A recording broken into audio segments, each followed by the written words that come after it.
তো হঠাৎ করে নেটওয়ার্কের বাইরে চলে গিয়েছিলাম, নেটওয়ার্ক ছিল না, বিদ্যুৎ ছিল না, ঝড় হয়েছিল বিকেলে।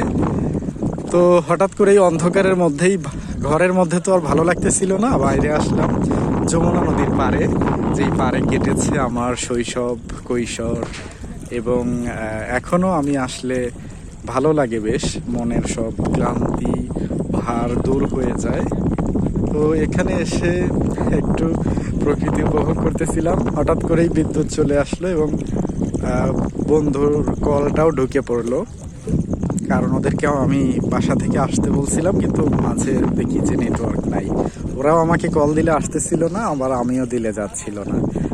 তো যাই হোক, বন্ধুরা চলে আসবে কিছুক্ষণের মধ্যেই।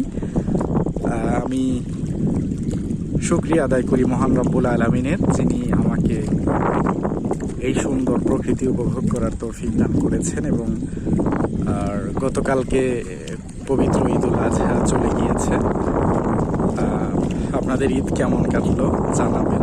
আর আমি ক্যামেরাতে হয়তো আপনাদের দেখাতে পারছি না, কিন্তু আমার চোখে মাশাআল্লাহ বেশ সামনে সুন্দর সুন্দর প্রকৃতি দেখতে পাচ্ছি, বাতাস, নদীর কলকাকলি ধ্বনি, এবং সেখানে দাঁড়িয়ে আছি আমি এবং আবহাওয়াটা উপভোগ করছি।